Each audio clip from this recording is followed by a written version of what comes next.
স্বাগত বন্ধুরা, কারিকুরির তরফ থেকে। কারিকুরি আজকে তোমাদের জন্য পটলের একটা রেসিপি নিয়ে এসেছে। তোমরা দেখতেই পাচ্ছ আমি এখানে কয়েকটা পটল নিয়েছি। তো এই পটলের রেসিপিটা আমি কিভাবে করব সেটা আমি তোমাদের সঙ্গে শেয়ার করছি। প্রথমে এই পটলগুলোকে আমি তার পুরো করব না, এটাকে চেঁচে নেব পটলগুলো। দেখো এইরকমভাবে আমি পটলটা চেঁচে নিচ্ছি, পুরো পটলগুলোকেই আমি চেঁচে নেব। দেখো বন্ধুরা, প্রত্যেকটা পটলকে আমি এরকমভাবে ছাড়িয়ে নিয়েছি। এবার এই পটলগুলোকে আমি আমার পছন্দ অনুযায়ী সাইজ করে নেব। তোমরাও তোমাদের পছন্দ অনুযায়ী সাইজ করে নিতে পারো যদি আমার এই ভিডিওটা ভালো লাগে। দেখো এই যে এখান থেকে আমি এটাকে পুরোটা চিরবো না, এইরকম করে দিলাম। আবার ঠিক এইখানেও এইরকম করে প্রত্যেকটা পটলকে আমি এইরকম করে একটু ছিঁড়ে নিয়েছি এবং এখানে যে একটা বাটি নিয়েছি সেই জলের মধ্যে ধোয়ার জন্য রেখে দিচ্ছি। পুরো পটলটাকে আমি এরকমভাবে করে নিয়েছি, দুটো সাইড ছাড়িয়ে সাইডে ছিঁড়ে নিয়েছি। এবার এটাকে সরিয়ে দিচ্ছি। এখানে আমি একটা ছোট মিক্সির জার নিয়েছি, তাতে আমি 4 কোয়া রসুন দিয়ে দিলাম আর একটা পেঁয়াজকে আমি টুকরো করে এর মধ্যে দিয়ে দিচ্ছি। আর এখানে নিয়েছি হাফ টমেটো। তোমরা পটলের পরিমাণ অনুযায়ী সব নেবে, আমার এখানে অল্প পটল তাই এখানে হাফ টমেটো নিলাম। টমেটোটা আমি এখানে দিয়ে দিচ্ছি। এরপরে দেখো এখানে আমি একটু কিশমিশ নিয়েছি, কিশমিশটা অপশনাল, ইচ্ছে করলে তোমরা নাও দিতে পারো। তো এই মুহূর্তে আমার কাছে কাজুটা নেই তাই আমি কাজুটা দিতে পারলাম না, আমি শুধু একটু কিশমিশ দিয়ে দিলাম, দিলে একটু স্বাদটা যেন বাড়ে। এইবার এটাকে আমি মিক্সিতে একটু পিষে নেব। দেখো পেস্টটা আমার এরকম হয়েছে। এবার এটাকে আমি সরিয়ে রাখছি, রান্নার সময় ব্যবহার করব। আর এখানে দেখো একটা বাটিতে আমি 2 টেবিল চামচ টক দই নিয়েছি। এই টক দইটাও আমি রান্নায় ব্যবহার করব। তো প্রথমে এর মধ্যে আমি একটু বিভিন্ন মশলাগুলো এক এক করে দিয়ে দিচ্ছি। প্রথমে দিচ্ছি এর মধ্যে আমি 1 চামচ হলুদ, 1 চা চামচ ধনে জিরে গুঁড়ো মেশানো, 1 চা চামচ লাল লঙ্কার গুঁড়ো মেশানো হলো। এবার এটাকে আমি ভালো করে মিশিয়ে নিচ্ছি।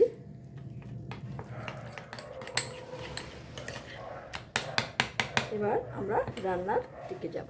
গ্যাসটা ধরিয়ে দিচ্ছি বন্ধুরা। এবার এখানে একটা কড়া বসিয়ে দিলাম, কড়াটা আমার গরম হয়ে গেছে। এবার এতে আমি সাদা তেল দিয়ে দিচ্ছি পরিমাণ মতো। এখানে প্রায় 4 টেবিল চামচ সাদা তেল আমি দিয়েছি।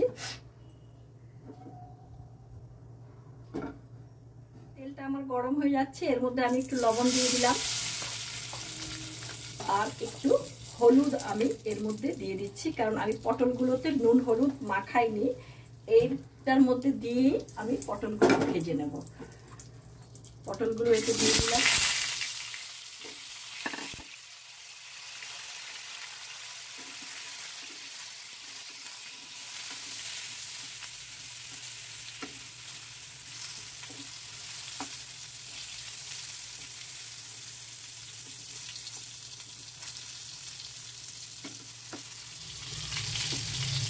পটলগুলো আমার ভাজা হয়ে গেছে। পটলগুলোকে আমি মিনিট 5 ভেজে নিলাম। এবার এটাকে তুলে নিচ্ছি।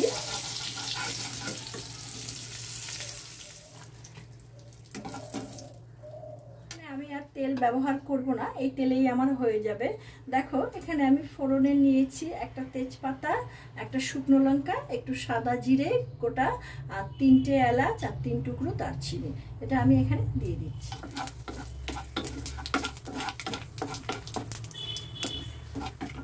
মশলাটা আমার ভাজা হয়ে গেছে।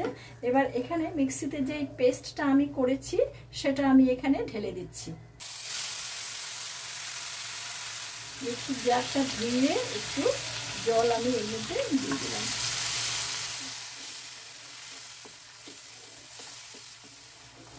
এই মশলাটাকে আমি 1 মিনিট একটু নেড়ে চেড়ে নিলাম। এতে আমি 1 চা চামচ আদা বাটা দিয়ে দিলাম।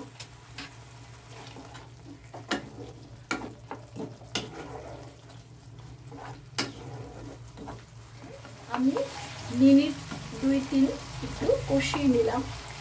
এবার এর মধ্যে আমি দিয়ে দিচ্ছি এই পটলগুলো, ভাজা পটলগুলো।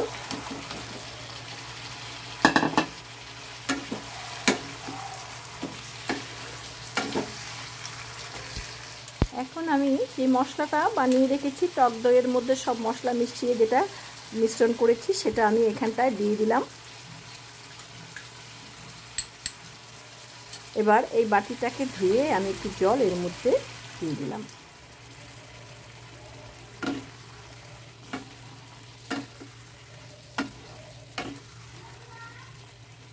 এখন এতে আমি স্বাদ মতো লবণ দিয়ে দিচ্ছি।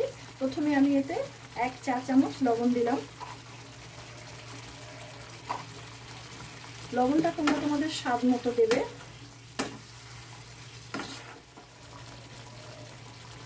আমি এতে অল্প একটু চিনি দিয়ে দিচ্ছি। এতে আমি আগে কিশমিশ পেস্ট করে দিয়ে দিয়েছি বলে এর মধ্যে চিনির পরিমাণটা অল্প দিলাম। কিশমিশ না দিলে চিনি একটু বেশি দেবে, কারণ টক দই দেওয়া হয়েছে। এবার এটাকে আমি এর মধ্যে চাপা দিয়ে 2 মিনিট চাপা দিয়ে এটাকে কষাবো।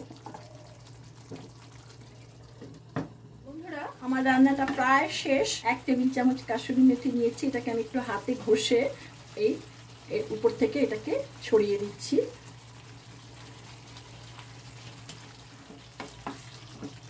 খুব সুন্দর একটা গন্ধ বেরিয়েছে।